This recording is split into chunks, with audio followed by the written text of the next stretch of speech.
Welcome to Metaphysical Soul Speak. I'm your host, Elena Fox Starks. Hey guys, I hope you are doing really well in this moment in time, and that whenever and wherever you happen to be on this, the third planetary body from the star known as Soul, that you are able to focus and hone your attention, harness your abilities, and bring it all together to fulfill your soul's purpose for being here, your life's mission, your life's work. Now, you came here for a whole bunch of different things, but you have a soul mission that's your spiritual mission. You know, now maybe you came here to get rid of a bunch of karma. We all did. Now that we're at the end times, the apocalypse, the final curtain call. You know, we're getting ready to take a bow. But before you take that bow, you have to see what your vows were. Your soul contract. Like, what was your soul's purpose? What did you need to do? What did you need to accomplish at this late date? If you are a famous person, that was it. Being famous, being entertaining, and also having your life being under a microscope for all the world to see.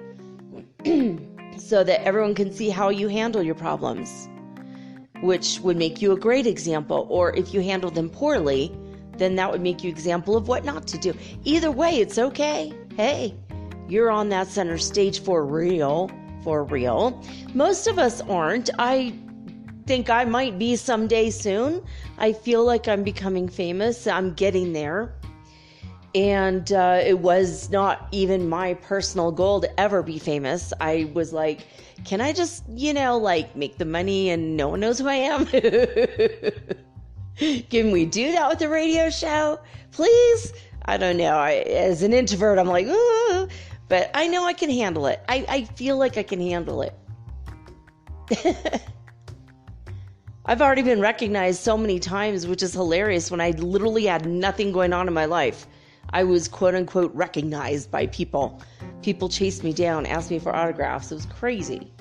But that's not one of my ultimate, that's the thing that's gonna happen as a result of fulfilling my other missions.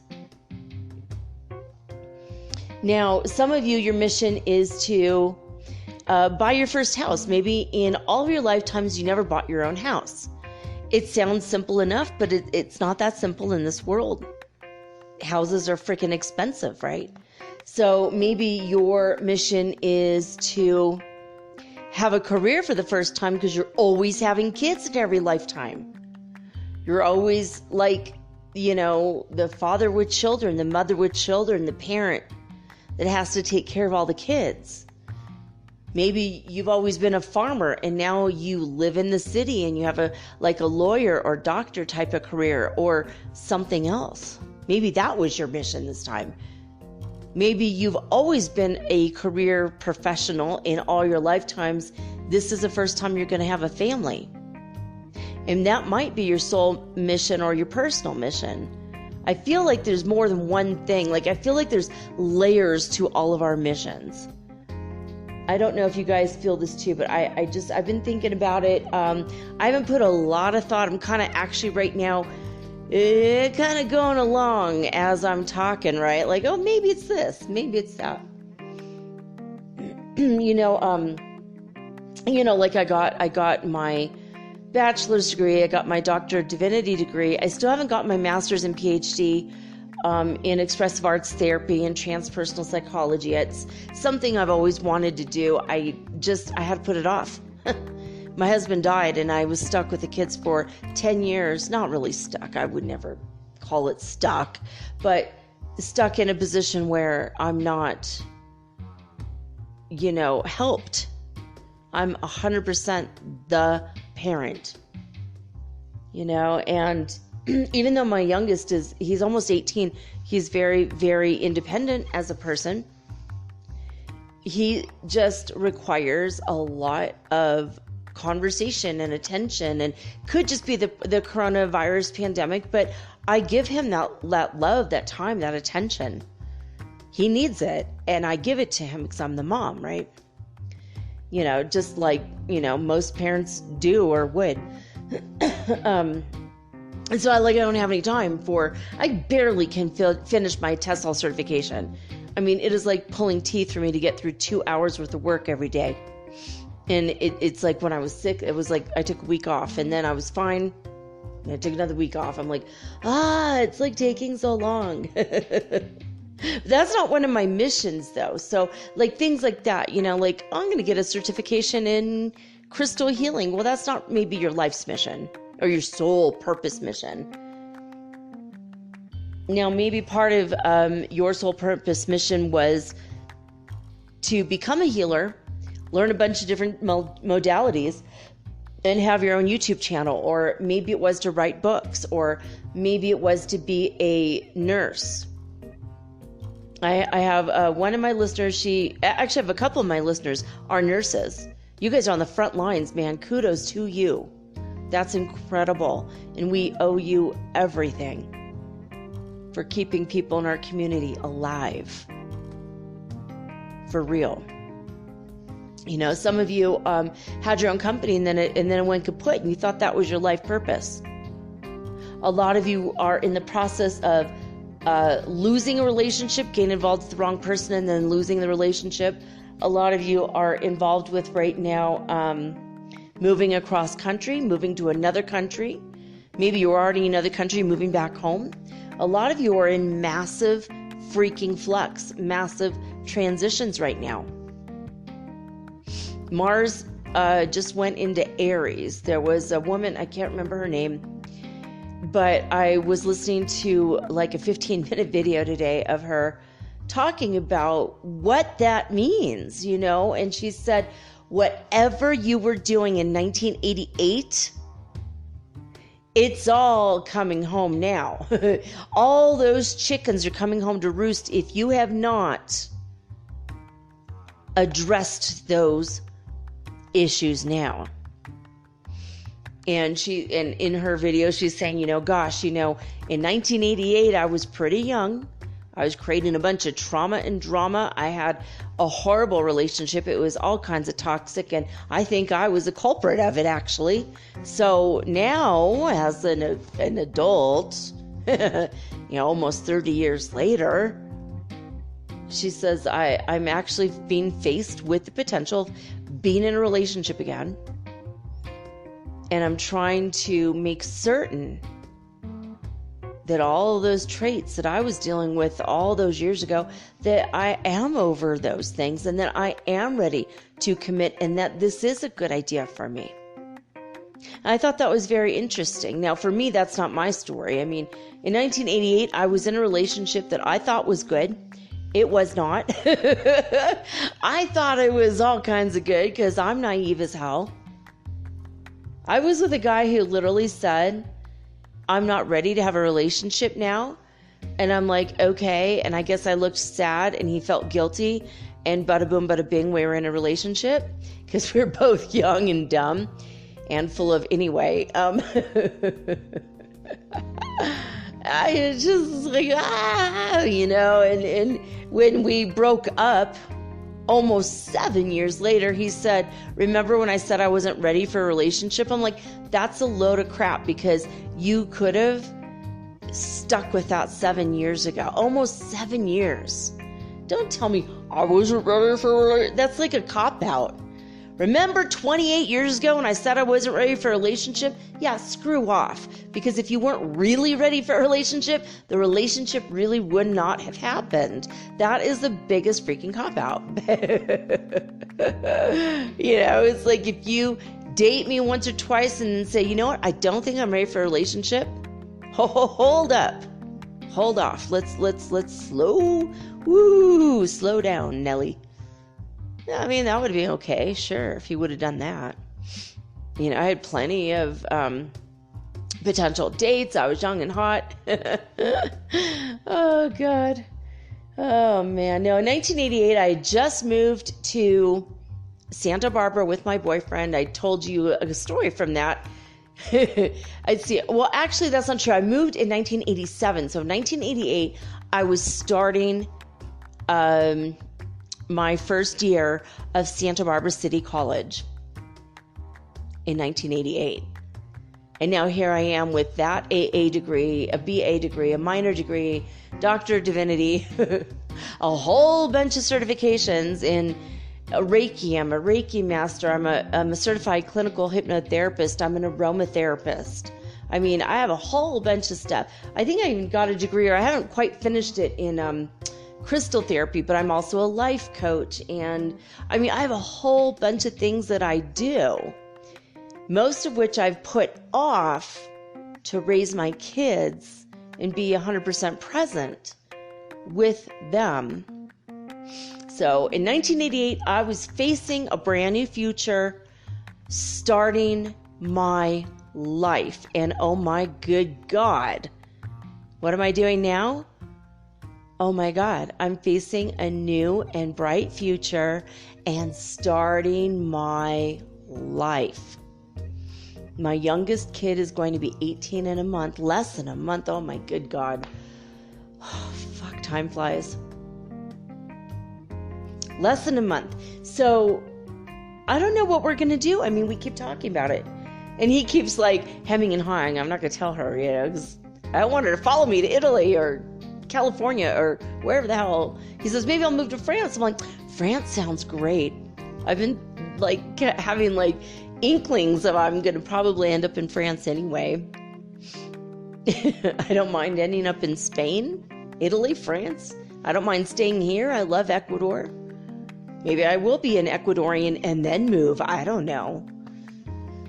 I literally don't know what my future holds, and I'm allowing for the field of all possibilities, right? But I know what my spiritual mission has always been in this life. And it sounds really weird. I have a friend who keeps telling me, like 3 or 4 times he's written in his emails to me. We write each other 5 or 6 times a week, and we have for months. And I've known him for like 14 years. 14 years ago, we tried to sell some real estate together. We met in a real estate seminar, and he was a super, super duper psychic. And he ended up like back in the 70s, he flew to New Zealand, and he ended up on the lecture circuit, and he became like the Deepak Chopra of like Australia or New Zealand or something. Like, I mean, years ago in the 70s, everyone knew him for a while. And he said one day he went to a lecture and he could read everybody's mind. And he was one with everybody, and he couldn't remember what his notes, like he forgot his notes in the hotel room, didn't know why he was there. And all he could hear was everybody hungry, and they wanted pancakes. They could smell pancakes from down the hall. And he says, everybody here wants pancakes, right? And they all said, yeah. Oh my God, how'd you know? He's like, let's just get some pancakes together. And that was like the end of his career, because he was like, he's like, I couldn't go anywhere without telepathing, or at least hearing everybody's thoughts around me. And it was extremely distracting. And now he has to live away from everybody. He's got land. He lives in the middle of this massive land. So he can't hear everyone else's thoughts. So it's kind of funny. So anyway, I've been writing him back and forth for a long, long time. And only recently, in the past like 2 months, 3 times he said to me, the biggest corruptors on the planet are money, power, and fame. And I'm like, that's freaking hilarious, because I've been fighting against fame. I don't give a crap about power one way or the other, except for personal power to empower myself, and money. And those are the things, like, money is for me one of the things. I have to become a millionaire. It's one of my missions, because I've always been poor. I never cared about money before. That's the only reason. And because when you become a millionaire, there's a bunch of spiritual lessons and spiritual insights if you do it right. And you learn a lot about yourself, and it's this tumultuous time where you're learning about yourself and you're growing yourself to grow your abundance and to understand that you are worthy. You are worthy to receive. God does care about you. You do deserve the abundance, right? And so I think it's hilarious, like these three things, it's like I have a feeling I'm going to end up with power, fame, and money. I have a feeling. Now, I'm not like egotistical. I don't care about it. I think that's why I'm going to end up with it, because it's just like, it's like kind of, it's like kind of like, psh, man. But I know that my twin is famous. I've seen his face since, like, at first I didn't believe it. I just like was denying it. Now I for sure know who he is. And again, like 20, 30 times today on Instagram, someone's tried to write me and deleted it. So if that's you, and you're my twin, and you're trying to contact me, and you don't know what to say, you don't know what to do, you want to make it special, you don't know, it's okay. I'm going to accept you no matter what. So putting that message out there for him, because I feel the struggle, and I have this massive anxiety in my heart chakra and in my third chakra. And I'm like, what the hell is this? Because I didn't feel this way when I woke up. My son is at work. I have no opposing energy near me at all. My son is not opposing energy. It's just that as an extreme introvert, I feel like any energy, even if it's a cat running in my house, it's like, ugh, it's that anything's an opposing energy. So I'm like, what the hell? Like, I feel like there's a bunch of people in here staring at me, and I'm like, am I supposed to talk now? And I've been alone for hours, and then I realized, oh crap, it's my guy.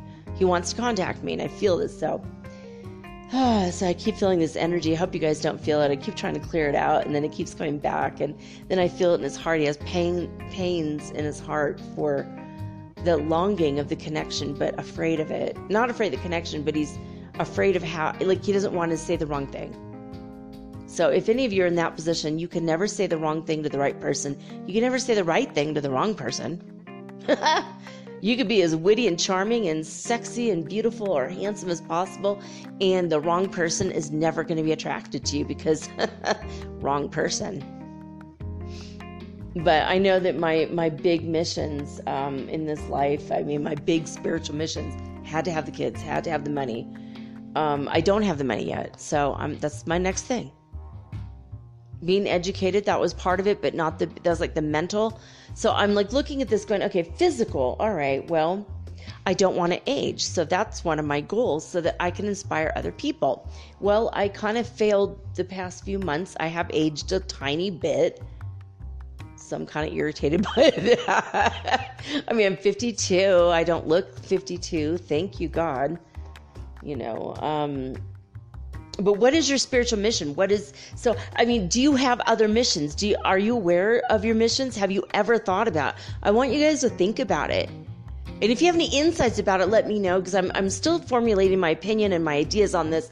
But I'm thinking, okay, so Pepsi, all right.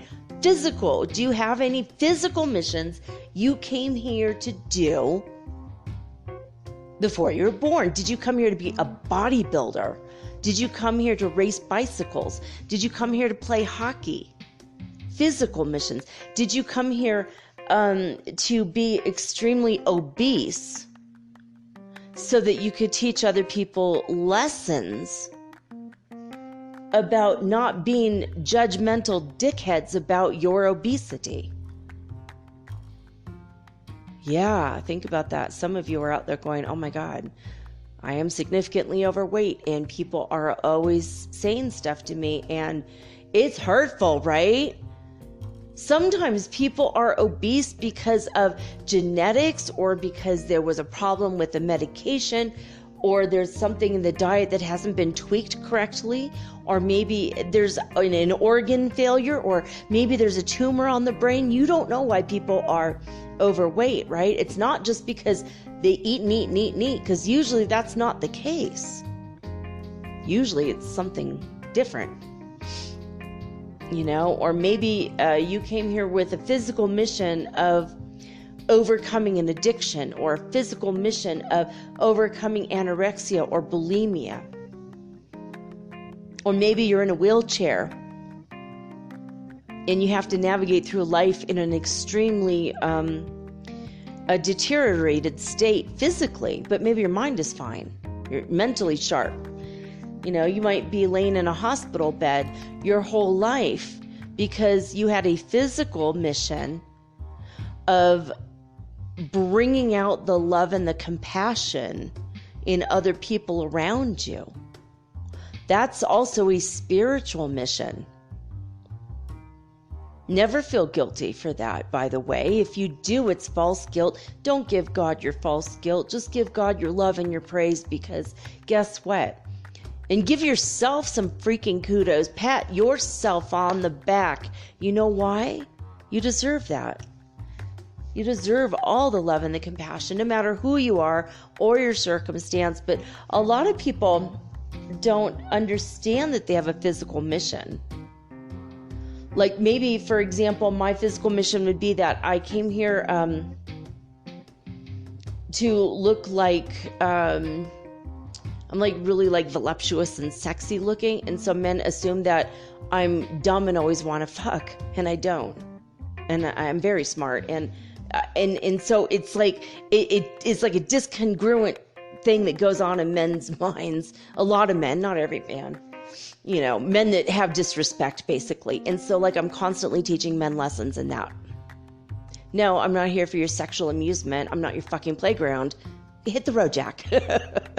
And don't you come back no more, no more, no more, no more. Hit the road, Jack. Don't you come back no more. It's like, nope. Next. Yeah, it's, and also, I have physical things, traits about me, like long red hair. So I'm always attracting attention no matter where I go. I'm not always trying to. It's just, it's just the way I look. Even when I cover my hair completely, even the 3 years I wore hijab, my green eyes stand out. And my pale skin, it's like, no matter where I go, I look like freaking death warmed over. I am the archangel of death, the original archangel of death. And I'm incarnate human form. I fell to earth, back when Lucifer fell to earth, and I fell to earth to watch him because God asked me to. I wonder if I've looked like death every lifetime. I know in this life I look like death. I'm so pale. I live in South America. You guys, by the way, happy fall equinox. This is the day in the northern hemisphere that we have 12 hours of daylight, 12 hours of night. It's an even energy. It's a good energy. This is the beginning of the fall. Not the fall, not like the fall I took. That was quite a tumble, let me fucking tell you. Oh my God. But the autumn, the autumnal equinox. Mabon, some of you are calling it, if you are, in the witchiest of ways. And it's a celebration. Woo! Fall, baby, fall. Today it was very warm, beautiful, lovely, amazing day here in Ecuador, where all the days, by the way, are 12 hours and all the nights are 12 hours. And sometimes, part of the year, we get an extra 20 minutes of daylight. Sometimes we get an extra 20 minutes of night light. Or night not light, I suppose. We get the stille Nacht. The silent night, more 20 minutes. So I don't know. I just feel like we have Pepsi. Okay, so physical, emotional, psychological, and spiritual of the individual. All right. And so your physical missions, could be that you came here with physical challenges. I have asthma. I have arthritis. I had to learn how to navigate life around these things. You might be super short. You might be really tall. Some women are so freaking tall and they're so freaking beautiful, and you're just like, holy man, how does she rate? But you know what? You don't know what you don't know until you find out, right? And tall people feel very insecure when they're around a bunch of short people because they just feel like they stand out. It's embarrassing and it weighs on their self-confidence. Well, as a short person around tall people, same difference. I just always, it weighed on my confidence. I was always like kind of walking on my tippy toes to look taller. It was ridiculous. I just always wanted to look taller. And then I learned how to walk in super, super high heels. But since I broke my leg, I was wearing thongs, like little, flip-flops, beach flip-flops. Ugly beach flip-flops I had purchased in Mexico. And they had little plastic flowers on them. They were very ridiculous. Actually, that's not true. I bought them in the Caribbean, in Guatemala. Because it was too hot. I couldn't wear my combat boots. It was too hot there. It broke me down. I'm like, I gotta wear flip-flops. What the hell? That's where I bought them, in Guatemala. But that was a physical challenge. That was like maybe possibly a physical mission. I don't know. Breaking my leg and being in bed for 6 months and changing my whole life. Changing everything, forcing me to stay in bed. My whole life I've been in bed. I should have been a prostitute. That's how I could have made my millions, damn it. Lost opportunity. Now I'm in a country where it's legal and it's only $8 an hour. Okay, that's what somebody told me. I don't know for sure. I didn't look into it. I don't want to do this. It's not me. But still not going to make my millions. Missed opportunities. But, and I've been forced to be alone a lot. Like, since I was a little kid, that's one of my physical missions. Forced to be alone a lot so that I can be forced to face myself, be forced to understand and know my connection to God, have more time for that. 10 years of my kids, just being forced into situation after situation where I need to turn to my Creator. And before that, living with a man who was under physical duress all the time. He had he had like a really bad back injury from work, and he was retired disabled. And I had to spend 10 years of my life taking care of him. So kind of like, and living with someone who is in chronic pain, like really bad pain where they could barely move and barely walk every day. It's hard. It's hard. So that might have been part of my physical mission, for example. So these are examples from my life so that you can see what I mean. So emotional. You might be severely emotionally disabled. You might have autism. You might have a problem connecting emotionally with others. You might be a Virgo, where you have a cold black stone where your heart used to be. I just read something about Virgos. I'm like, I feel so violated right now. I'm a Virgo, but I've got a big heart. I'm very loving, but I could turn it off in a heartbeat. The wrong person hawks me off. I go cold and then I tell them off, but not often, not really. Years ago, yeah, but now. So emotionally, you might have an emotional mission of learning about love. Maybe you never had real, true, non-toxic love in any of your lifetimes. Maybe you were alone. My ex-sister-in-law told me this sad story. She said in her past life, she was in Colorado and she was so ugly that she would scare children. They would scream and run away from her because she had like a really big nose and ugly, like a really ugly wrinkled. There's something wrong with her. Like she had a genetic defect or something, and she was extremely ugly. And in this life, she's really beautiful, but she thinks she's really that same person still. She feels like she's still like that. She's always like, do I have something on my face? Is my nose too big? How does this make, is this lipstick okay? She's constantly worried about how she looks, which was sad because she was very beautiful. She is very beautiful. You know, she's Irish and Native American, and she's a very beautiful woman. And you know, and we have that in common, you know, like she has blue eyes, but she's got the red hair. I've got the red hair. We're always kind of really like sisters. I met her before I met my husband.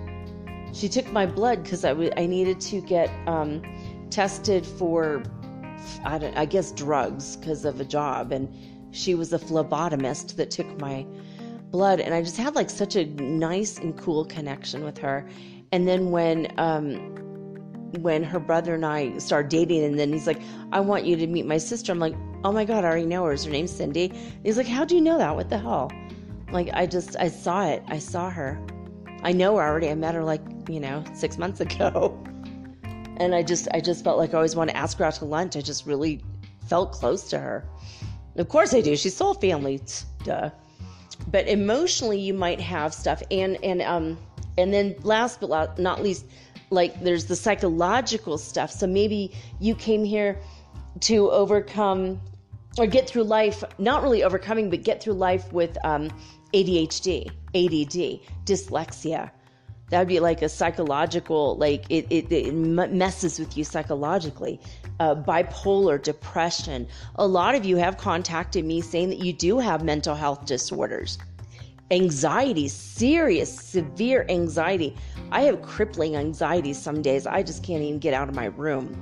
I get terrified. I don't even want to go downstairs and say hey to my son, which is sad, but you know, it's just, and I've always been that way my whole life. Has nothing to do with him personally, but sometimes it does, like when he was kind of mad at me for a couple weeks, but that's all past and everything's good there. But when I had days, I had weeks where I just could not go anywhere. I would make an excuse. I would pretend I was sick. I shut all my curtains, and I would just sit in my room and just shake and rock back and forth because of crippling, maddening, deafening anxiety.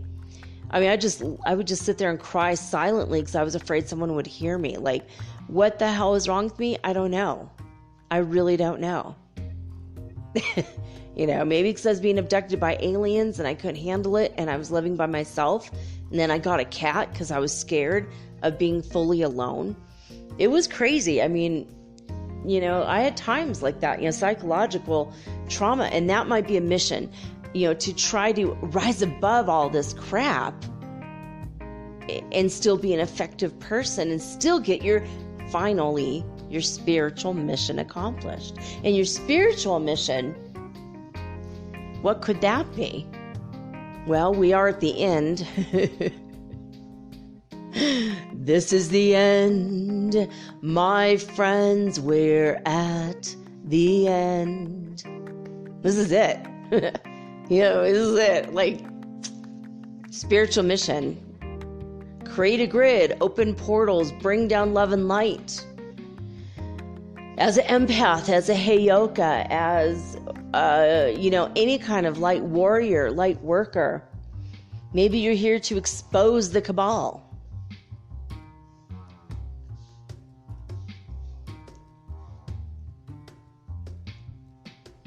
So you have to figure out what your spiritual mission is. And you know what? It's okay if you search the recesses of your deepest psyche and you're like, well, you know what? I don't have no freaking spiritual mission except for, you know, my personal ascension. That's okay. And you might be here as an example for other people you don't even know. You know, maybe your spiritual mission is just to go to the park with your face mask on and meditate or do Tai Chi. And that alone might be your secret spiritual mission that's going to help everybody around you. Maybe just raising your vibration alone in your apartment or your house, that will raise the energy of the land, which will raise the vibration of the people that are your neighbors and your friends and any animals that live on the land, the birds, the trees, the rocks. You might be the anchor for the light in your area without even being aware of it, and that's okay. But I want you guys to think about, what are all the missions? What are all the layers of the missions that you came here to do? Have you checked off the boxes yet? Says the Virgo. Oh my God, I'm such a Virgo. Write the list, check off the boxes. You don't have to do any of that, especially if you're not a Virgo. If you are a Virgo, I know you've already just bought the notebook while I was talking, right? Ooh, I get a new pen. I get a new notebook. I mean, that's me every time. But I mean, look at all the different things. Why did you come here? I mean, one of my things, I don't know if it's emotional or physical, it's karmic relationships. I came to close out the karmic balance on all of my karmic relationships. All the people I had anything with that I needed to close that one down. Yeah, all right, well, we had to take care of that. We could close it off, check off the list. Whew, next. You were my best friend for a while. I had to take care of you when you had this problem. You took care of me when I had this problem. I think we're even. Bada boom, bada bing, bye.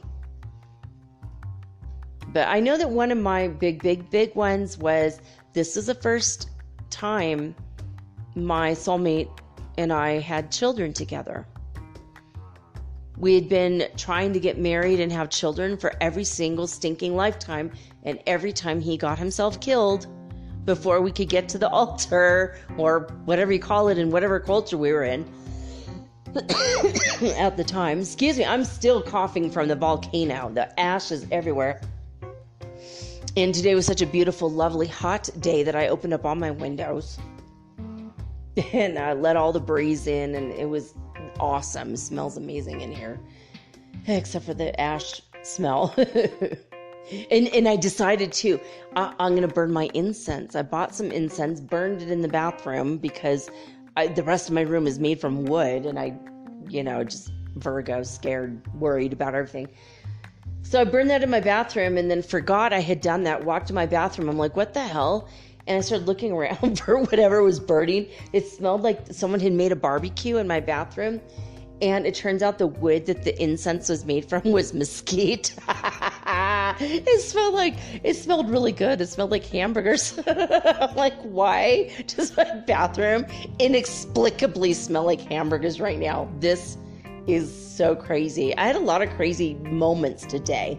Anyway, figure out your spiritual, all your missions, write them down, see if you've done them. What can you work on, especially during the rest of September when, as Shri and Kira say from Shri and Kira Official on YouTube, they do talk about this, that,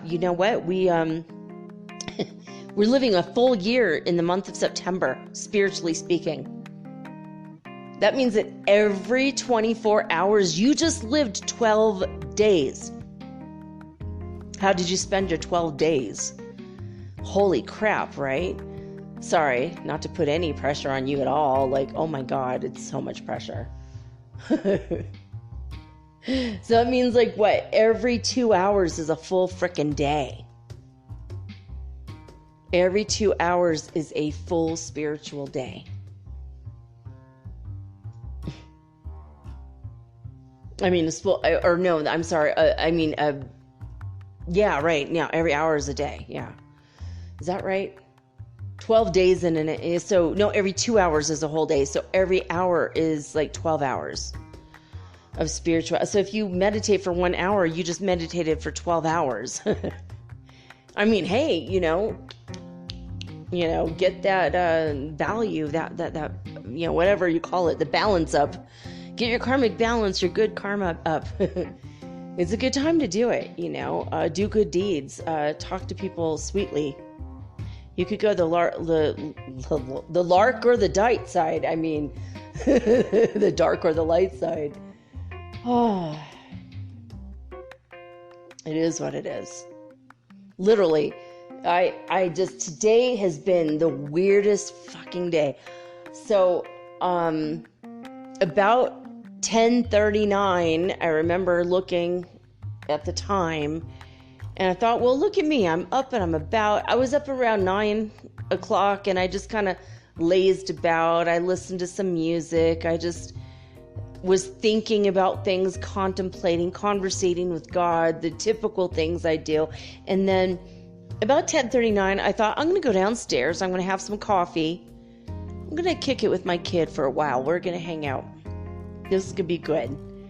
And he was already getting ready for work. He was already doing laundry. He's being super responsible because he's so excited about going to work. So now everything is fine. Everything's back beyond on track. He is doing incredibly well.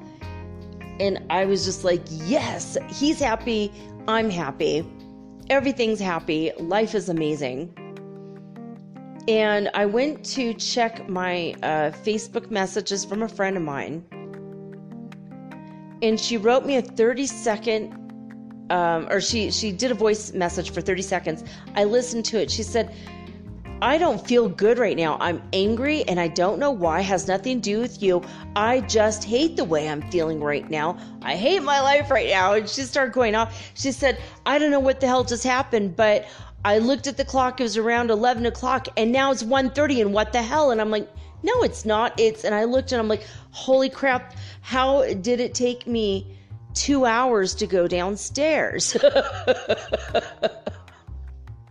I mean, I'd have to be 130 years old to take 2 hours to go down 2 flights of stairs. Like, what the hell? It was 10:39. And I did a few things, so it must have been around 11 by the time I actually went down the stairs. And then I put water in the coffee pot, went to sit down. I mean, that takes 10 minutes. Next thing I know, it's 1:30 in the afternoon. And I also have 2 puncture wounds at the base of my skull on the right-hand side. And I said, I was abducted. And she said, yeah, so was I. She says, I got a big scratch on my leg. She has a puncture wound at the base of her skull on the right-hand side. And she is missing 2 hours. I'm missing 2 hours from today. I'm like, well, maybe this is how we're seeing each other, Maybe this is why we're such good friends. Maybe they keep abducting us together, We've always felt close and we've never met in person. I think this is what's happening. You're like my abduction partner. Oh my God. I'd rather you were my yoga partner, but I mean, hey, people in hell, right? Want ice water. So it's like, that was a weird freaking thing. It still hurts. Seriously, they freaking bruised my skull, behind my ear. And I have blood, I've got a scab behind my ear. And then over on my skull, it's really swollen and hurts like hell. And it's like, what the hell, man? In 2 hours of missing time, the same fucking thing. So there was that. And then I thought, it's a beautiful day. I'm just going to ignore the fact that 2 hours of my day is gone. I mean, luckily I've got a 12-hour day. So, I mean, I got 10 hours extra, right? Open up all my windows and I look into the creek, and I kid you not, guys, I could not freaking believe what I saw. I saw my wolf dogs. Well, my wolf dog, Jasmine, everyone calls her Blackie. I start calling her Jasmine because I love the name Jasmine. And here we go. She's running down the center, the dead center of the creek with the biggest fucking rooster in her mouth you've ever seen. A big red rooster, like the redhead color rooster with a big red comb and everything. I'm like, and the giant claws, and it's flopping around, and she's racing her ass off away from the farm where she just stole a rooster. And then finally she gets way, way down at the end. She goes up on the bank, and she meets this other white wolf that is not Lobo, not the one who guards my door, but I think it's his son, actually. I think someone told me it's Hijo de Lobo. It's the son of the wolf, right? And he's got blue eyes, and he's a white wolf, and he's absolutely gorgeous and really wild. He's soaking wet, like just soaking to the bone and hopping all over the place. So excited. She did it. She got the rooster for them. They're going to feast today and have a date or something. I don't know. They're grabbing the rooster, and I was like, oh my God. I mean, no one owns these dogs. These are wild, literally they're wild dogs. But I'm like, it's National Geographic out my freaking window. And I was just like, oh my God, I hope no one sees this, right? Next thing I know, I look out my front window, and here's this white wolf carrying the rooster now. They're taking turns. The rooster's still flapping around. I'm like, oh my God, I'm going to try to release and free this rooster from the dogs. And I get out there, and this rooster is wounded beyond repair and still alive, blood everywhere. I'm looking into the rooster. I'm looking inside the rooster because the dogs already started eating the rooster while it's still alive. I'm absolutely horrified. And I'm also hungry, so I went in and ate chicken enchiladas and felt all kinds of fucking guilty. I'm just like, this is the weirdest freaking day. But I did sever, I tried to sever the spirit of the rooster from the rooster's body. I told it I loved it. I gave it energy, love. Just, I asked God, please take this rooster's suffering away. The rooster just looked at me like stunned. He was in so much shock. I could tell he wasn't in pain because he was in shock. I'm like, how horrifying. Did any of you know that wolves eat their prey while the prey is still alive? I'm freaking terrified by this. This is just... It seems like this is typical for freaking Mars and Aries. I don't know why. It just seems typical for all the astrology of September.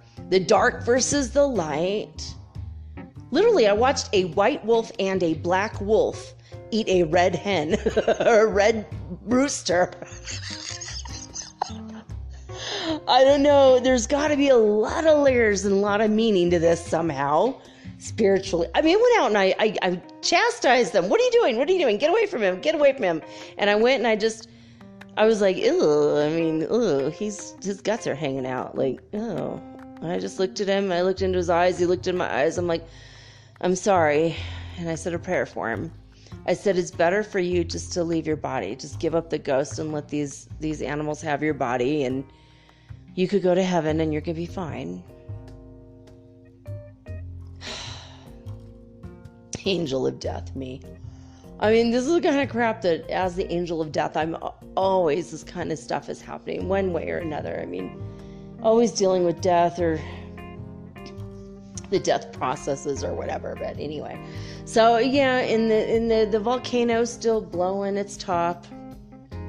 My son and I were trying to think of the Spanish word for eruption, and every word we came up with sounded like something orgasmic, because in the Spanish language, a word might be a normal word that you would normally use, but it also has a very sexual double meaning. So practically every conversation that I ever have in Spanish is like, I'm talking dirty to people constantly and I don't know, until my son tells me like an hour later, I'm so embarrassed by you. And it's like, what? You said explodo. I'm like, yeah, it exploded. What do you mean? Well, you don't know what else that means? Oh my God. Holy crap. No, I didn't know that. You heard me say that word before. Why didn't you say it then? He's like, well, you weren't saying it in front of strangers then. You were saying it at home and I just let it go. Oh my God. I'm like, inappropriate in every language. Yes. Heyoka. That's part of being a Heyoka shaman. It's just a part of you. And you don't, even if you're not thinking, I'm always thinking the most innocent possible thing. And I'm always speaking sexual, accidentally. It's so weird. It's all right. Card of the day, guys, is the 5 of Wands. I got this from the Everyday Witch Tarot. I'm going to read to you what the 5 of Wands says. It shows 5 witches standing around a cauldron arguing, and the 5 cats kind of annoyed at their human counterparts. The fire is on the floor, literally. The cauldron is bubbling over, and the fire has caught onto the rest of the floor, and they don't notice because they're all arguing, basically. And it says, "I know best." "Oh, no, I do." That's literally the description of the card, the first description. It says, "Sometimes it's hard to work with other people, and other times it's impossible." I don't know if you guys are going through this right now, but this is the card for today. If it's hard to work with people or absolutely impossible to work with people, well, you know what? It's the thing. You know, after the wolves brought the rooster home to eat it in our yard, these little kids caught on to it.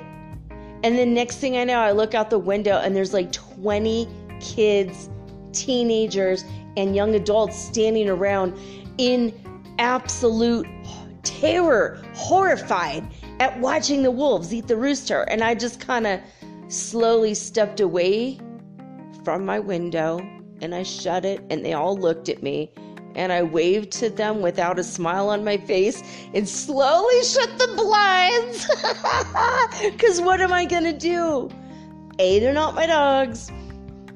B, I'm not going to let them not eat it. It's their kill. No.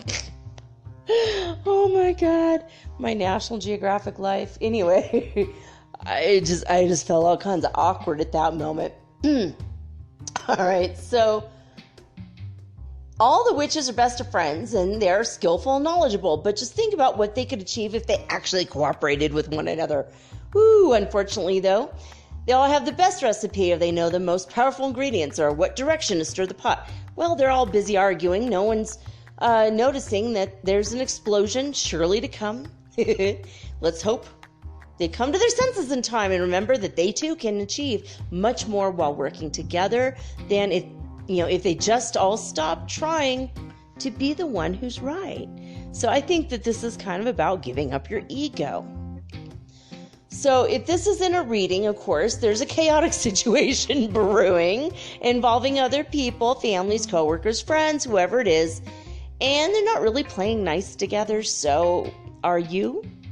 Or is it just the people around you? For me, everything's cool, except for my friend who said she doesn't want to live anymore because she's mad about being abducted, and she's just fed up with everything, and she got really mad at me. And then she said, "I'm not mad at you, I'm just mad in general, but you're just here because you're hearing it because you're here, right?" I'm like, "Okay, I love you." And I said something, she took it the wrong way, and then I said something else to smooth it over, and then she took it the wrong way, and I'm like, "I love you. I'll talk to you later, okay?" And she's like, "Okay, I'm going to take a nap." I'm like, that might be for the best, maybe I'll rest too. Good, since we just lost 2 hours each, and we both have pain and bruises in our head, and yeah, this is crazy. Anyway, I don't know. So try to be more productive with people and find out if this is a situation that cannot be resolved in case you're going through this. And just don't let your ego or your pride get in the way of cooperating with other people. Because, of course, I know you wouldn't do that, right? Nobody does, right? It's always the other person. It's never us. Oh, God. Anyway, so there's that. Let me get to spaceweather.com, but I got to put on my reading glasses for this one. All right. So what is it? So space weather news. And by the way, I've been extremely emotional. At the drop of a hat, my son plays Italian opera and I'm crying my fucking heart out. I'm just weeping visibly. You would think I was full-blooded Italian at the opera listening to Caruso, just I mean, this has been me for days.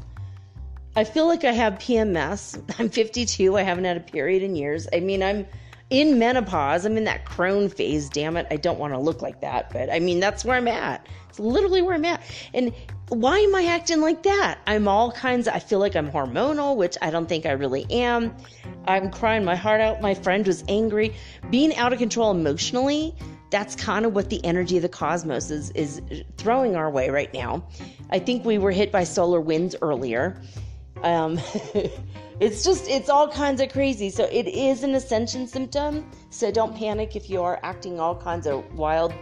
The dog's acting wild, people acting wild. It's the energy, I'm telling you. Shri and Kira Ra, they tried to do a video. I think it's from 2 days ago. We were hit by some kind of energy in the middle of they never, ever have an issue with any of their videos. And it stopped twice for like 10 minutes. They couldn't even get on the internet. And they're like, we have the best internet. They're here in Ecuador too.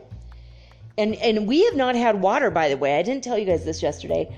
All weekend we didn't have water. We had water for one day, and it was a little tiny bit of a trickle for like maybe a half hour on one of the days. And on the other day we didn't have it at all. And then at night we had water for maybe an hour. It was a really tense weekend. I'm like, how can I even trust the water company? How can I even hire a maid to come clean when there's not going to be water to clean with? I mean, it's so my son's upset because I didn't hire a maid. I'm like, but I can't because there's no way to. And he's like, yeah, that's right. Damn it. We couldn't do the laundry because you got to clean for the maid. I finally got my laundry done. Thank you, God, today. Finished my last load of laundry. So yeah. I mean, small victories and all that shit. Okay. Spaceweather.com, 346.8 kilometers per second is the solar wind speed right now. We've now had 32 days without a sunspot. We're in a solar minimum, but definitely solar cycle 25 and never looking back.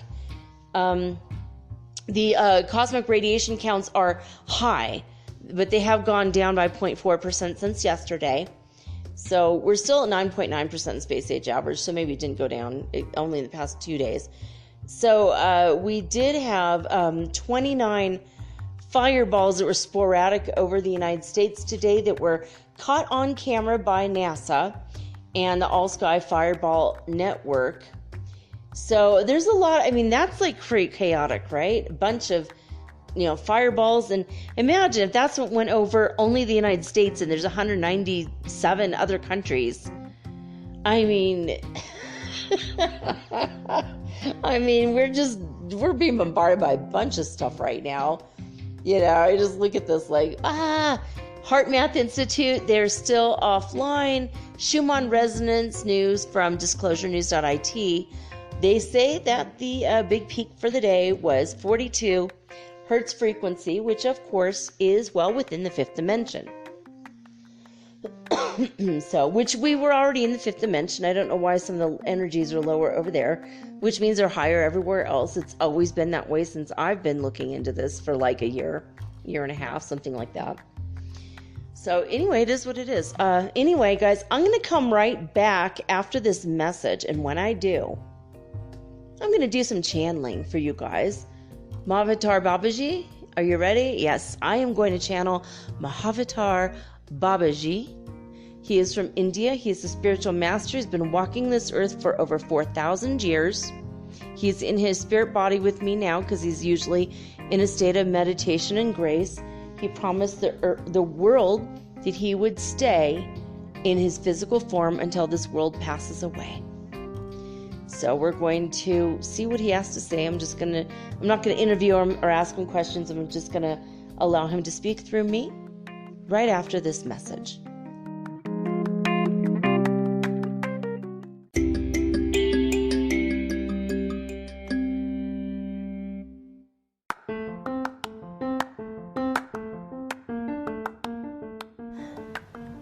If you haven't heard about Anchor, it's high time you did.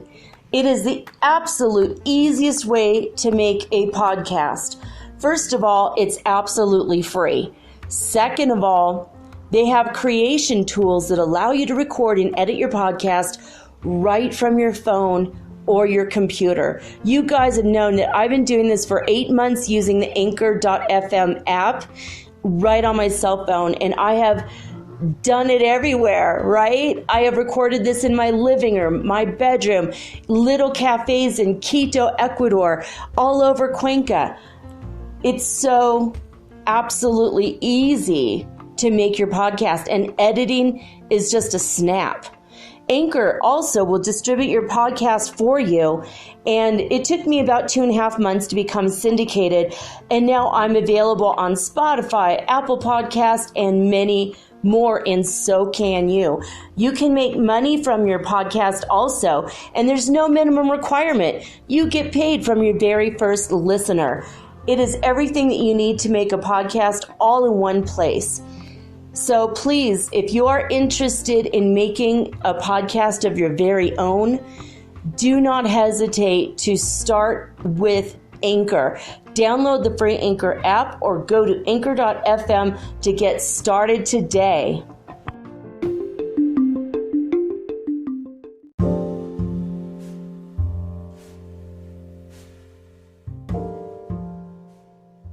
All right, guys, I am connected to Mahavatar, Babaji.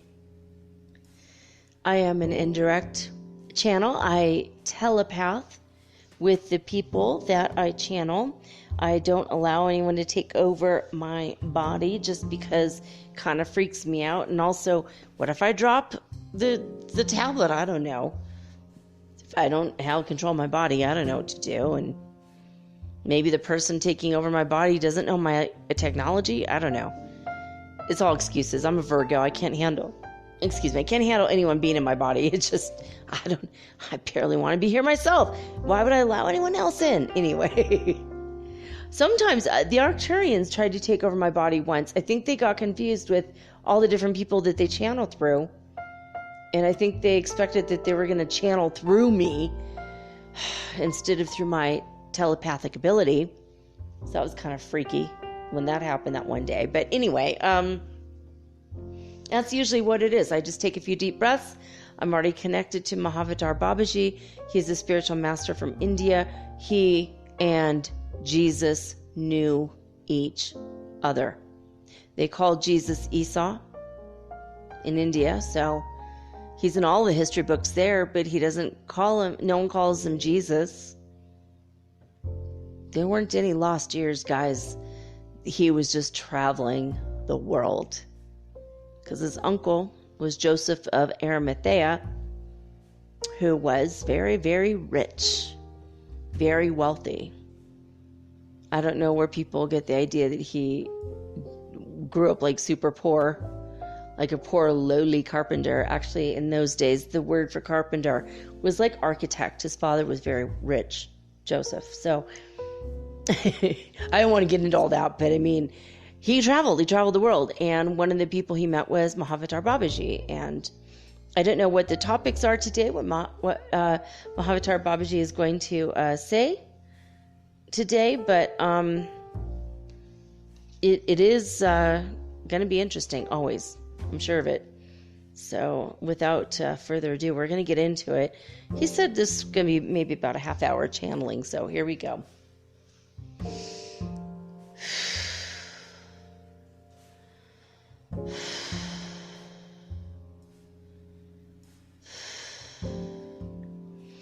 Okay, Mahavatar Babaji, you may begin transmission now.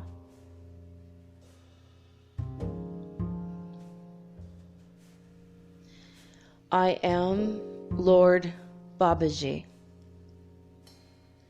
Many of you do know me. Many of you have never heard of me. And yet I have heard of many of you. You might not be famous in your current life or with what you are doing, but I know you spiritually. I am a high vibrational ascended master. I still have the ability to create my body physically on earth anywhere I wish because I am an avatar. And I've been keeping tabs on all of the spiritual people on planet Earth, or Gaia, as some of you call her, Terra, as some of you call her. I won't say that I specifically live in India. I live in the ethereal realms, but have the ability to come in physical form anytime I am needed. And I do often, or he's kind of saying every now and again, and guys be saying something else. I'm not quite catching it. Once in a while, I think he was saying. If you wish for me ever to come into your life and sit at your side and help you through meditation, I will do just that. I am a spiritual teacher. I'm a master teacher. And I love to sit and help willing students who feel a connection to me. I will help you with your posture. I will help you with your ability to breathe energy in and out, and I will give you insights. And guys, as he's saying this to me, I am feeling so super hot right now. I was cold, and I was actually, I was worried that I was going to be cold during this channeling, and I'm starting to feel a little bit dizzy and energetically very, very light.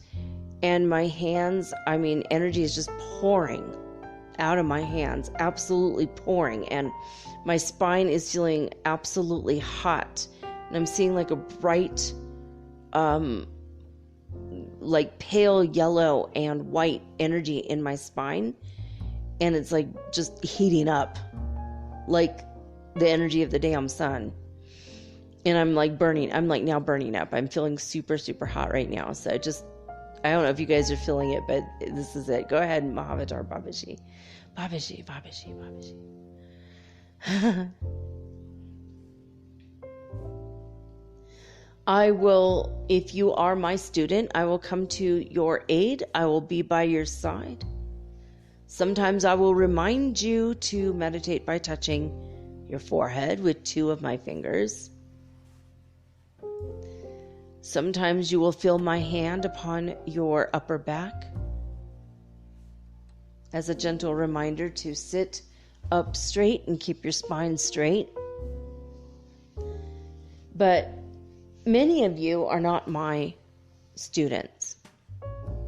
And so, in spite of those things that I do for all of my students, I am able to bilocate. I have all the powers that spiritual avatars have. But many of you will not work with me because you are not my students, and that's okay. So for you, this is what I came to speak to you, to give you insights, and to give you, I'm not catching this word. He says, even though you are not my followers, but then now I got hooked up on the idea of followers on social media, and he doesn't mean that. He means people who are like chelas, the students that will come and follow him, because he's their spiritual master. He is my spiritual master, and he does walk with me sometimes, and I feel him. I think he walks with me a lot more than I feel him, just to be honest. But okay, so go ahead.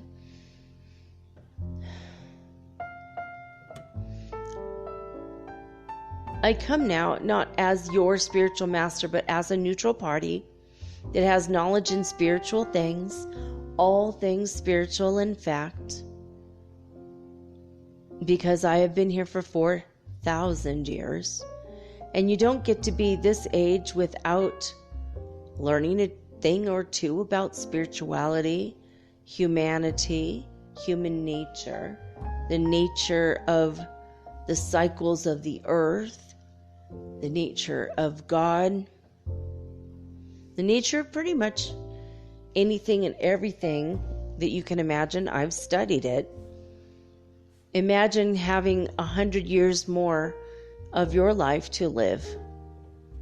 Now imagine having 4,000 years to live. It's quite a long time. What would you do with that time? If you had the ability to live another 3,950 years or 980 years, depending on your age.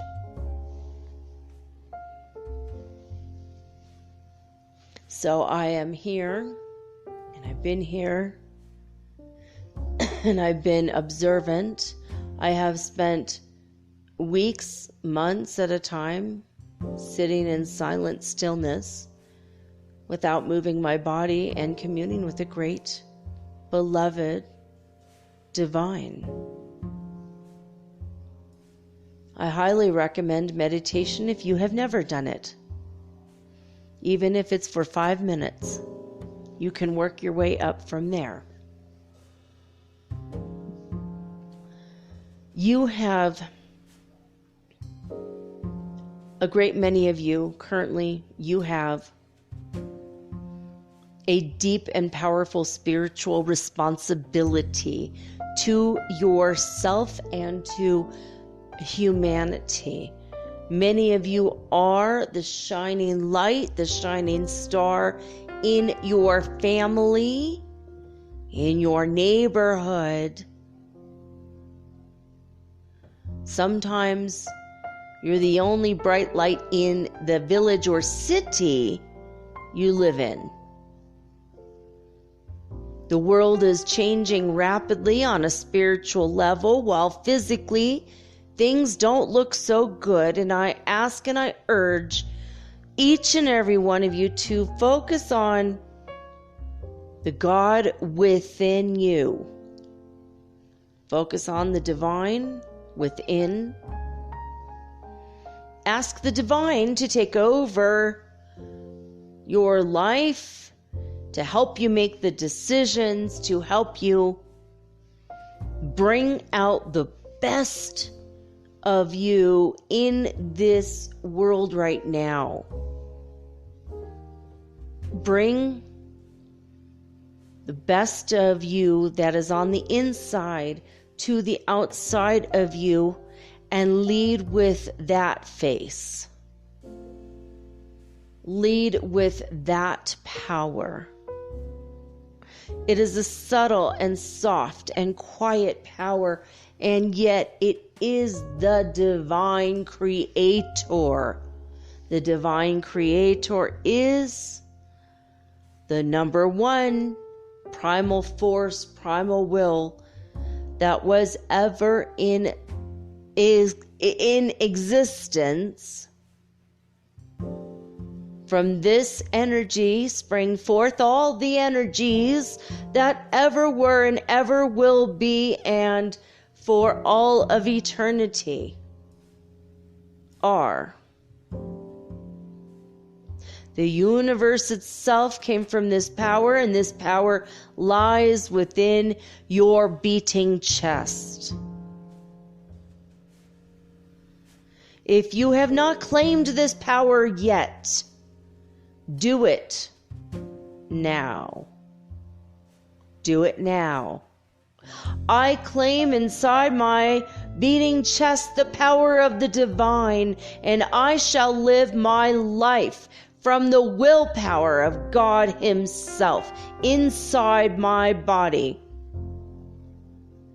to bring it out to the outside of my world, to transform humanity, to make a change on the planet, because I am telling you, this is the final hour. This is the dark hour. before the dawn of mankind, but only you can decide if this is what you want. This is what you want, to have the golden dawn, the golden age of humanity. If you wish to have 1,000 years of peace,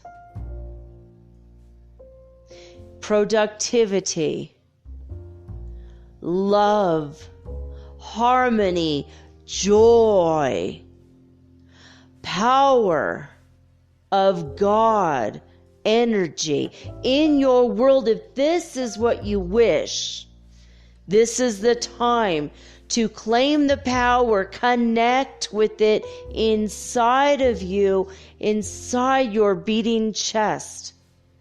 It is the power that beats your heart. It is the power that breathes the air into your lungs.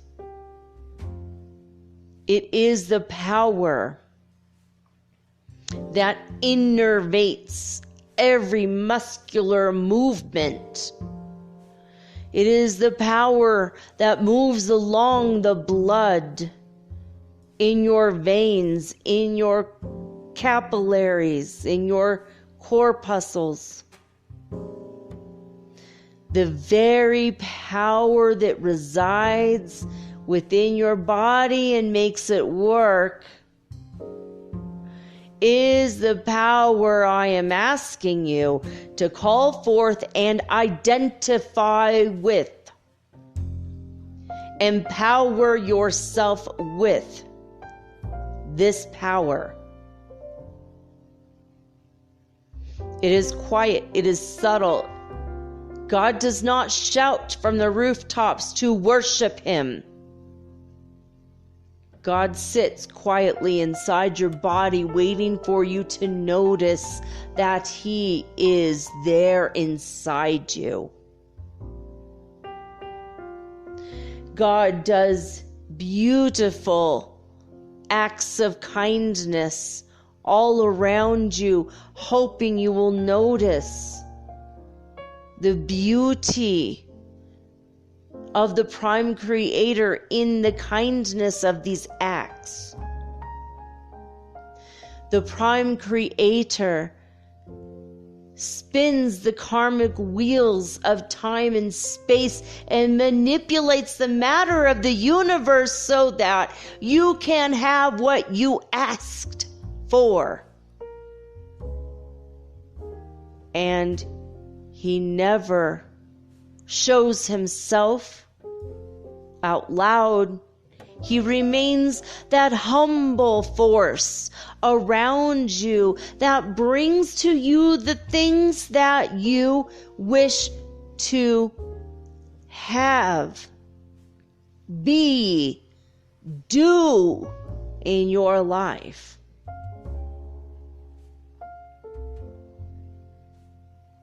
Everything comes down to the subtle energy, the gentle beauty, the power of the life force that is the Prime Creator Himself, who is Almighty God, who created every atom, every speck of dust, every hair on your head, and every cell in your body. When you clip your toenails away, you clip a piece of God away from you, because God is in every seemingly insignificant thing in your life.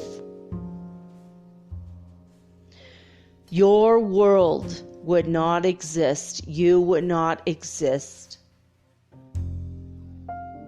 without the power of the Prime Creator pumping through your veins, breathing through your chest, seeing through your eyes and hearing through your ears. And yet you believe you are an individual.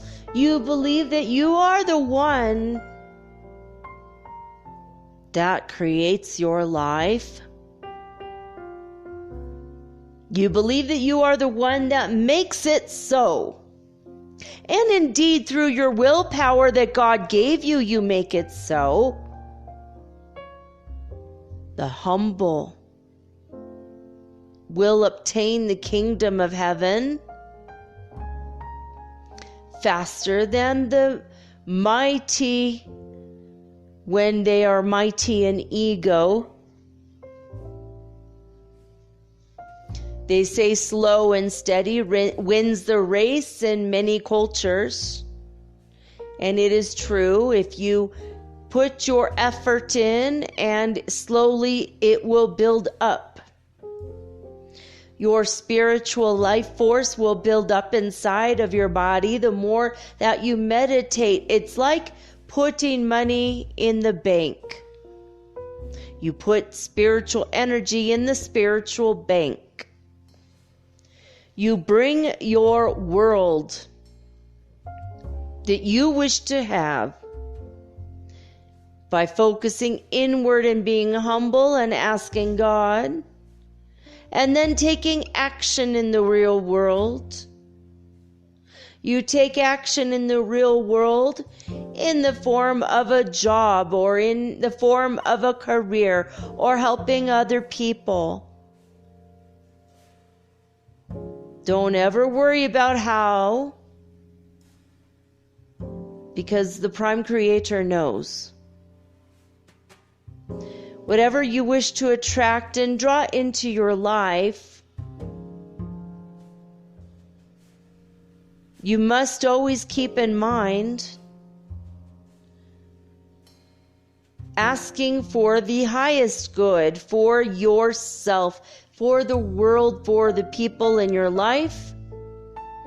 Ask God first, may I have this thing if it is in my highest good. Many of you do this already. You know about the law of attraction. I urge you to seek out instead the law of love. This would include the law of respect for the divine, the law of humility.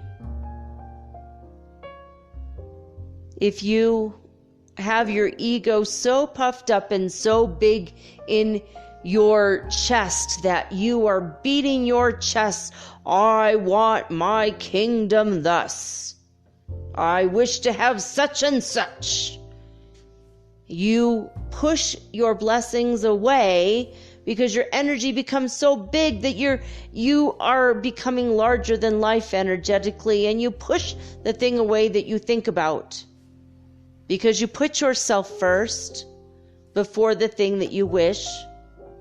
You think about yourself. I want this. I want that. I wish to have my life this way. And you put your ego first and inflate it like a big balloon, and it pushes everything away. But when you decide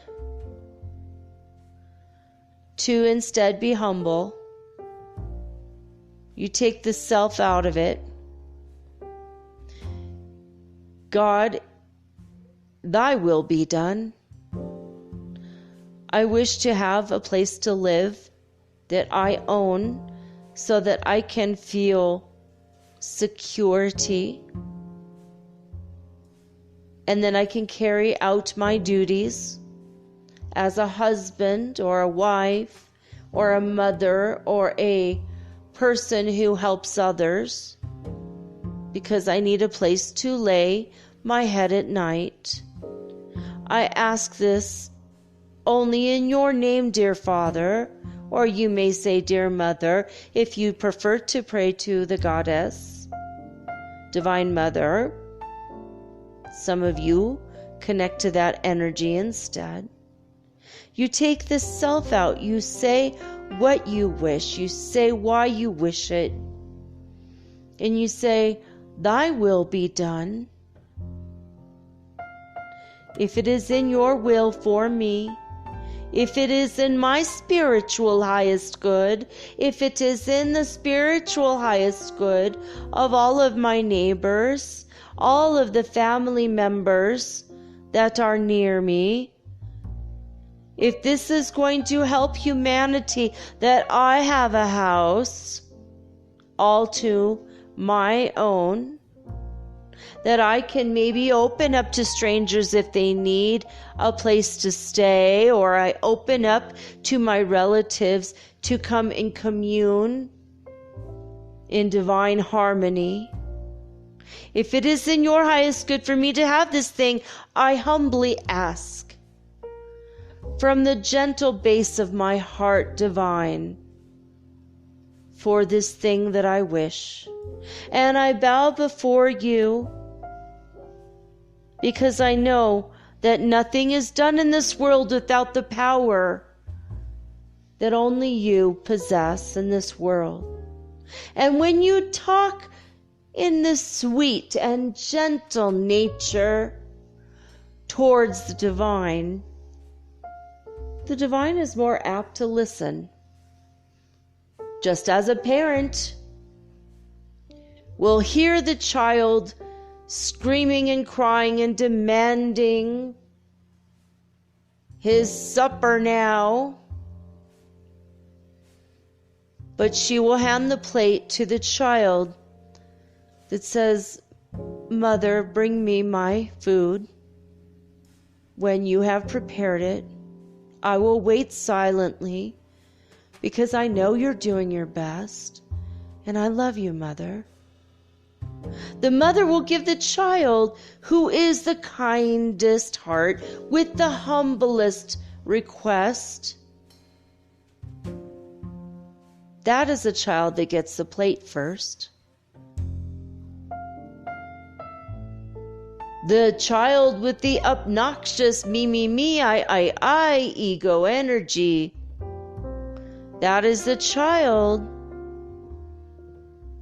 that the divine rewards last, because they still need to understand how to disengage the ego from the thing that they wish to have in their life. They say that nature abhors a vacuum, and you create a vacuum energy, and you open up a void of that inside of you, the thing that you wish to have.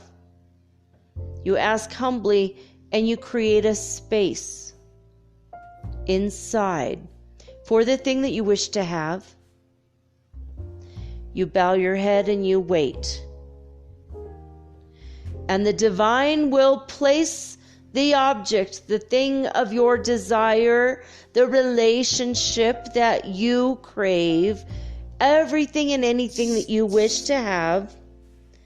The divine will place it on the shelf, the space in your heart that you have created for that thing. Those of you who puff your chest out and you demand, I want. Not only do you not open your heart for the space to be there, to have the object placed upon that shelf, you push your chest out so far that you end up pushing everything and everyone away that would bring you the thing that you desire, because your ego pushes it away.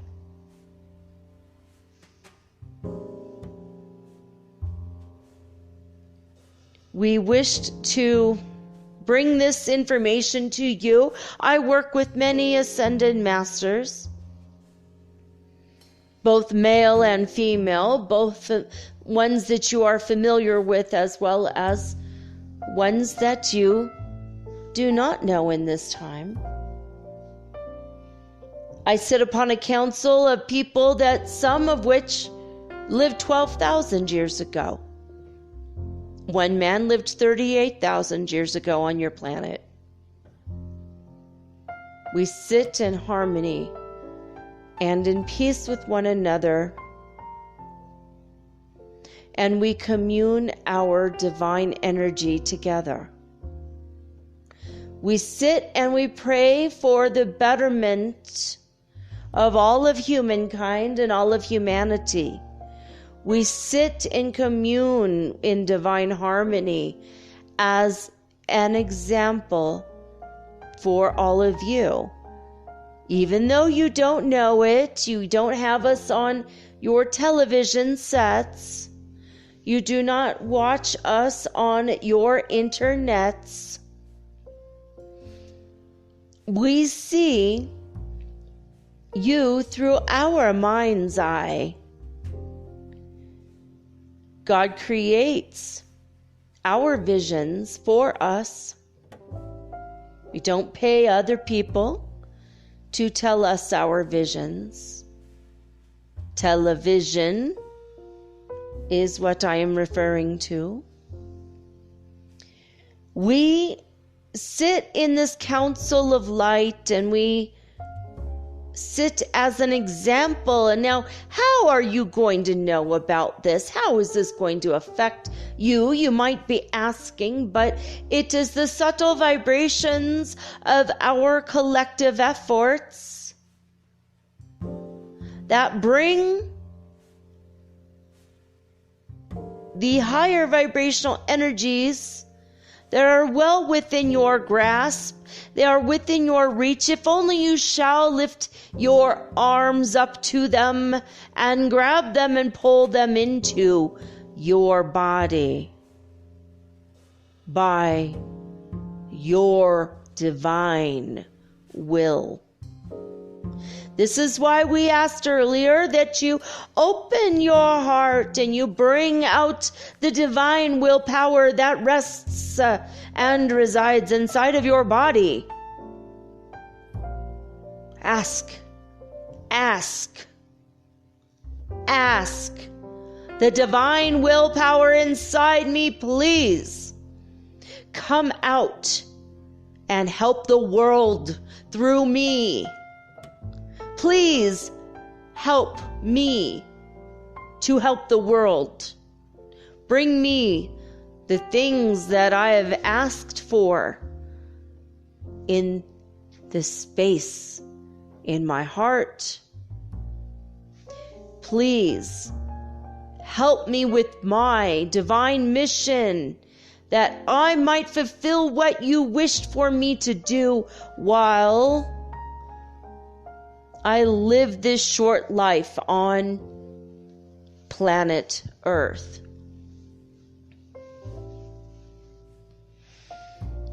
When you do not ask, you do not receive.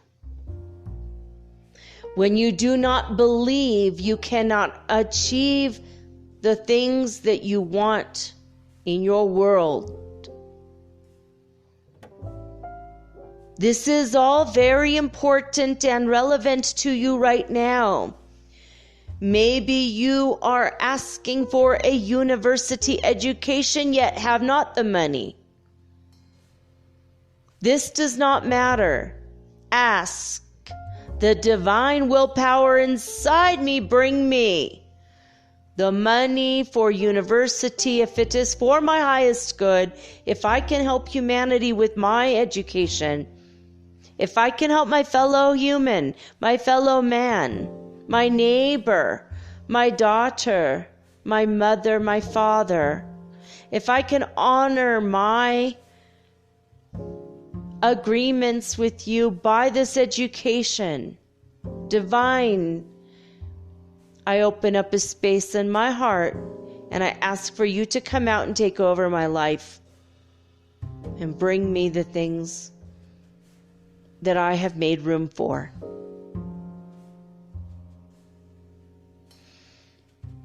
Light your offerings of incense. Use this as a metaphor for your prayers to go to heaven. Offer a bowl of rice or an orange if this makes you feel that you are giving to divine. But divine does not need outer things. Divine owns everything already. Divine is every atom already. Your trust, your faith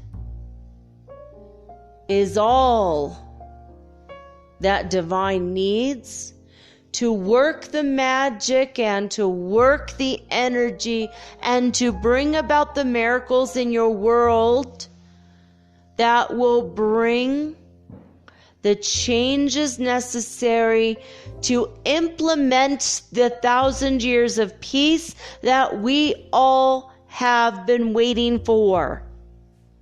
The hour is at hand now. The moment is here. It has arrived. Ask, ask, ask for divine to bring you the things you open up your heart, your chest, open up the shelves, label the shelves. On this part of the shelf, I wish to have my university education. On this part of my heart, I wish to have the love in my life that is ever green, ever present, ever flowing from the cup of love, that we together can create a better world and bring in the energy of divine love and divine essence into this world, into this realm. I place upon my shelf a label that says the divine love that will change the world. And I await my relationship humbly. On this shelf here, maybe you wish to have children that will come and change the world. Maybe you need a hearth and a home from which to focus on changing your world and serving the divine. Maybe you have another shelf that says perfect health, so that you can be a shining, radiant example of miracles to inspire others in your village or your neighborhood or your city or your family. Open up a whole cupboard if you need. Inside your chest, just make the space as if there are shelves, and say, this is what I wish.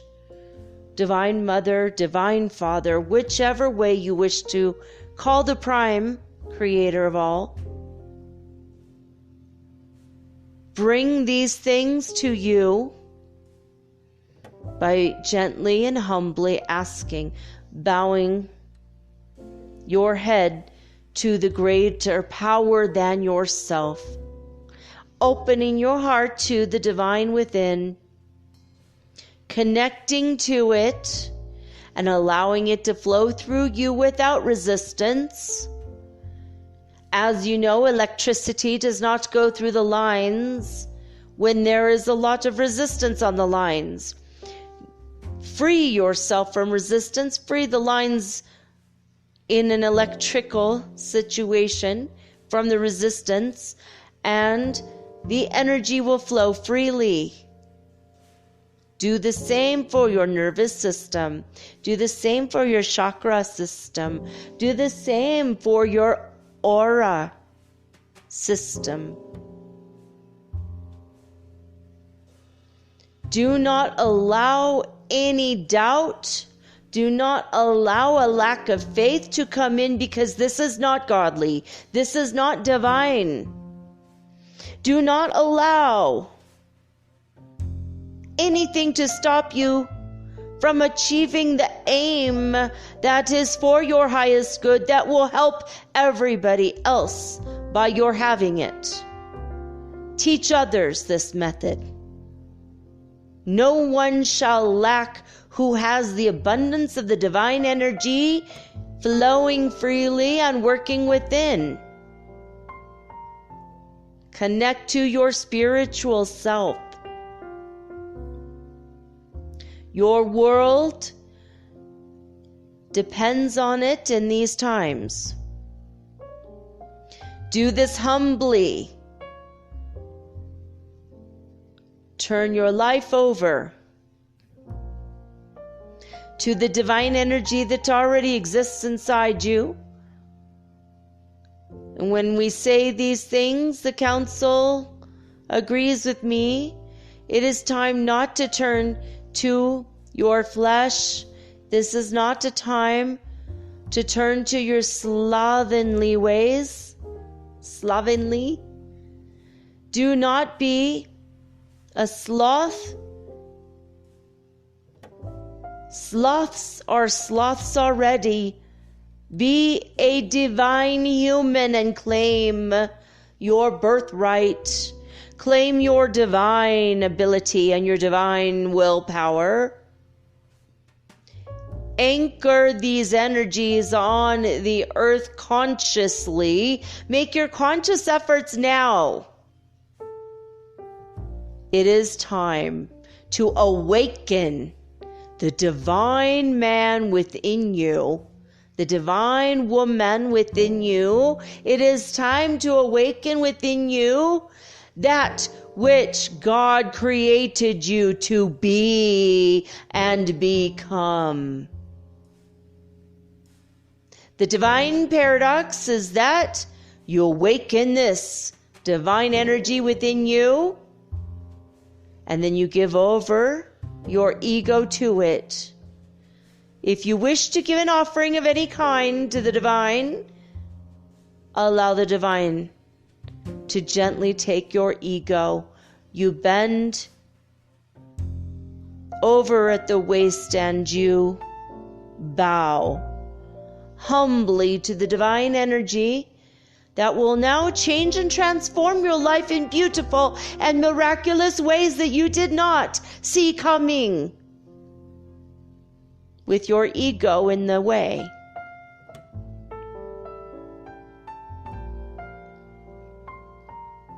We promise you that the world you're creating with 1,000 years of peace is not 1,000 years of peace for other people while you struggle.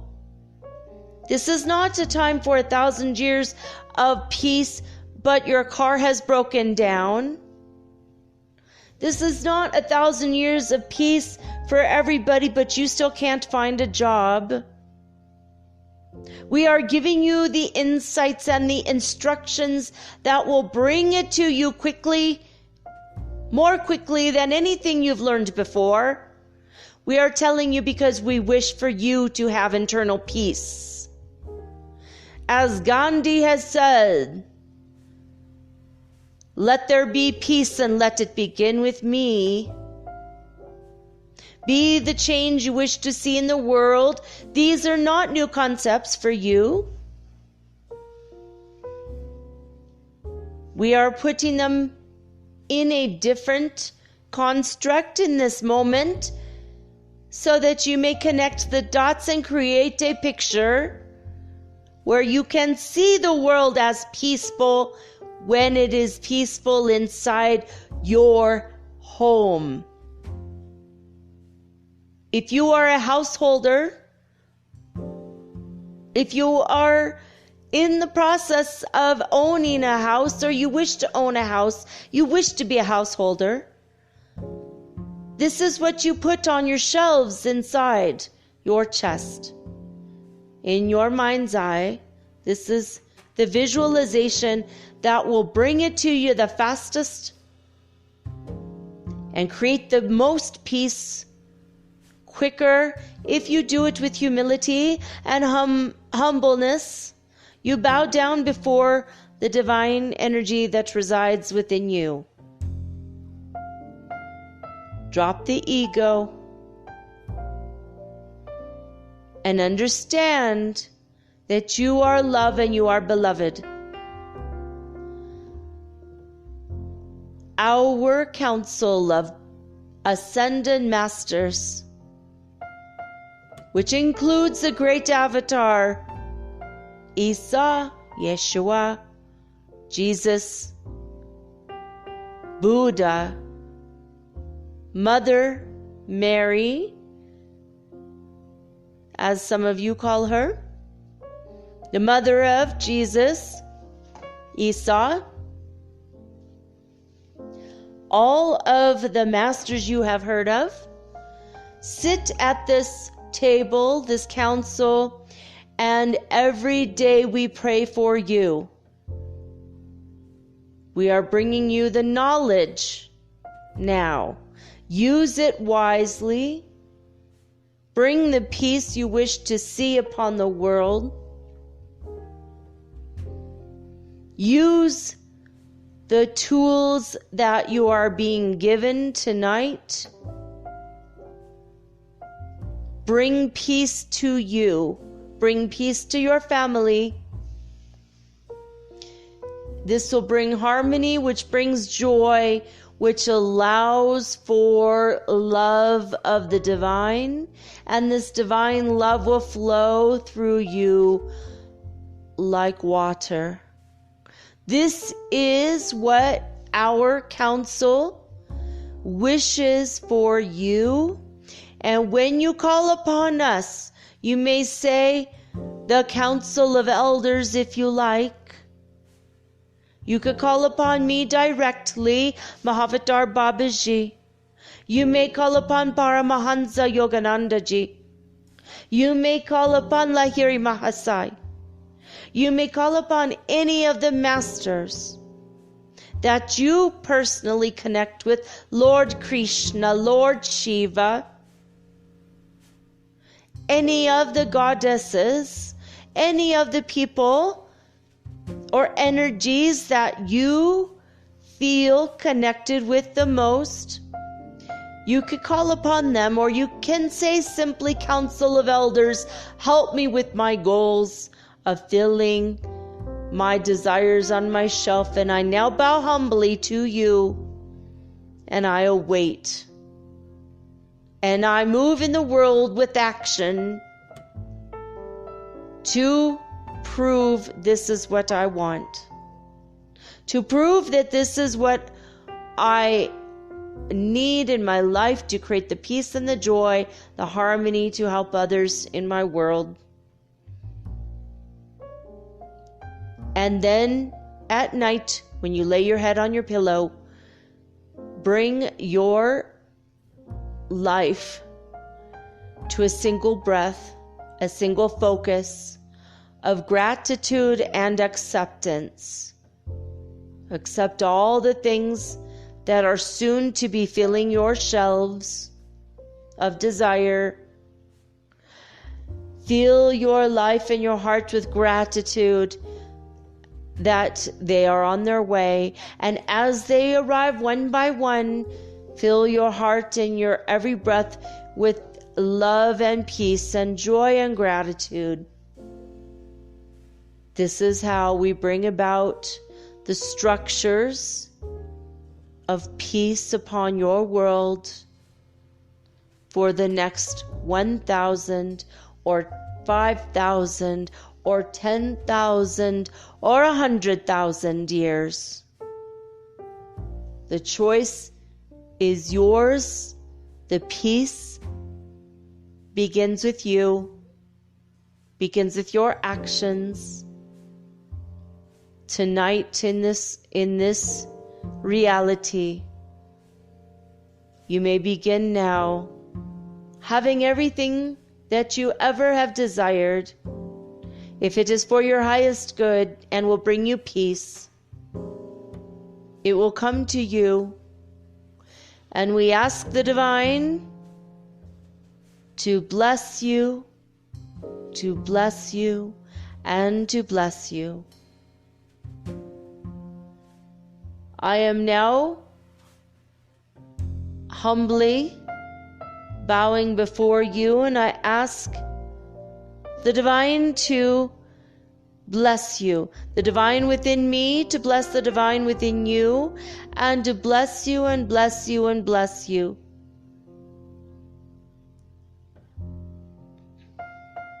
And he's bowing. And that's it. End of transmission, guys. I don't know if you feel a great deal of peace. I know I do. I love Mahavatar Babaji so much. He has a strictness and a sweetness about him that is distinctive. You may read about him more in The Autobiography of a Yogi by Paramahansa Yogananda.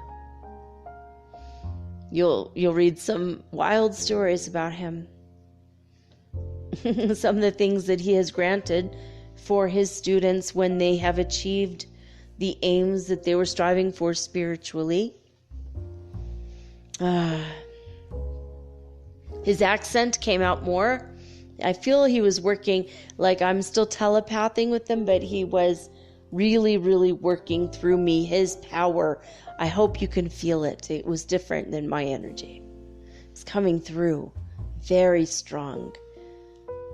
It made me very happy. I feel so calm right now and relaxed. Anyway, woo, there you have it. I love you guys. I'm grateful that you're here. I can't have a show without listeners. Can't have a show without an audience. So I am so humbly grateful. I'm so grateful for your participation in my reality. And as long as it is in my highest good and your highest good, I shall continue the show as long as I can, as long as divine wills it for all of us.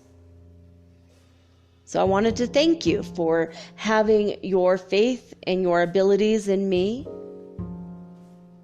By tuning into the show, you have faith. You're showing your confidence in me when you tune in and listen.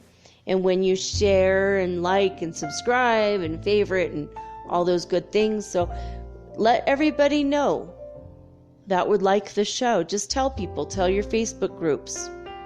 Tell your yoga groups. Tell your Ascension and your meditation groups. Your high vibration groups. Your intuition and psychic groups. Your UFO and extraterrestrial and abduction groups.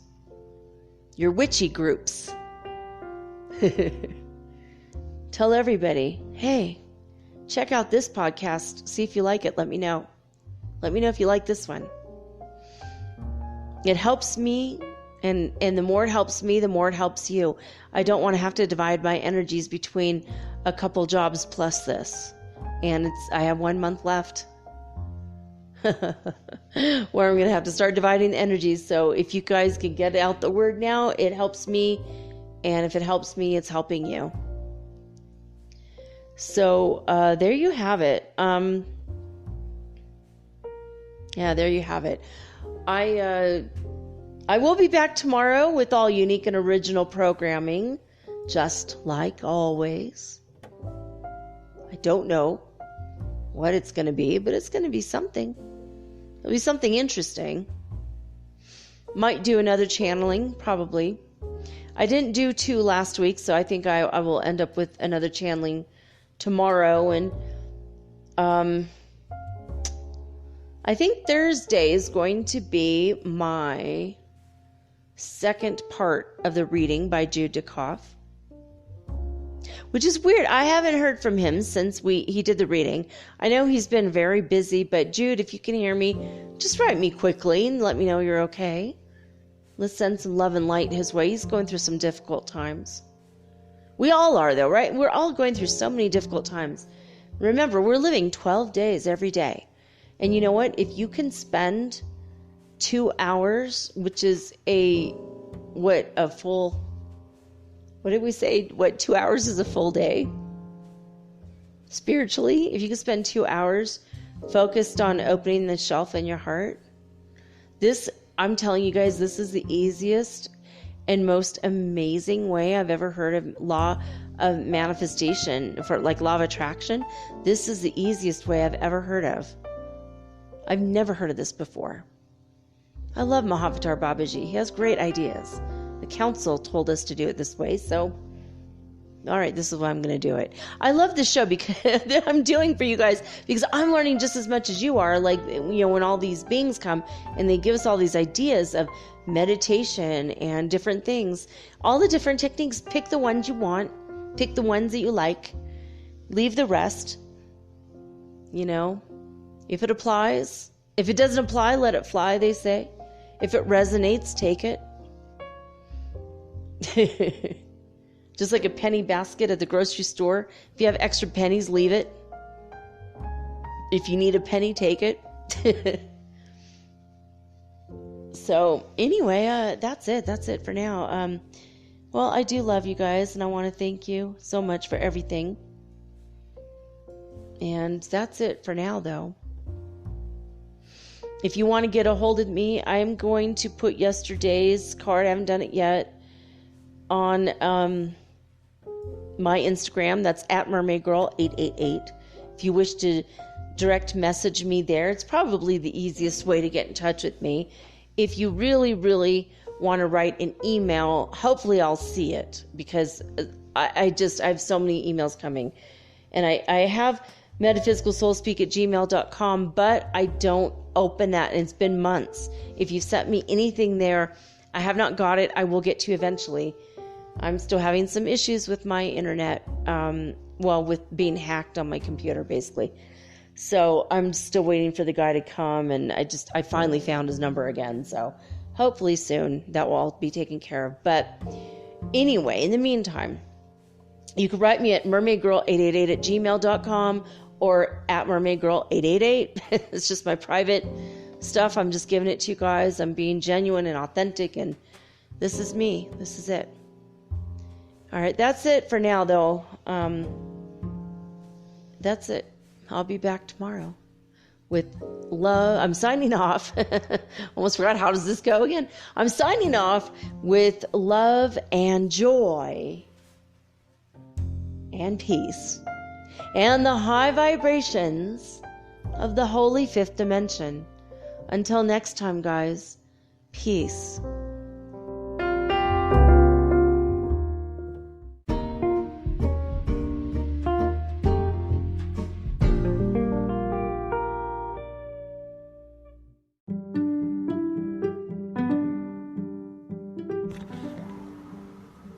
Metaphysical Soul Speak is run on sponsors and listener support. This means listeners like you. If you are so inclined to support my efforts and my little podcast, please visit me at anchor.fm/metaphysical and pledge an amount of your choosing today. Thank you.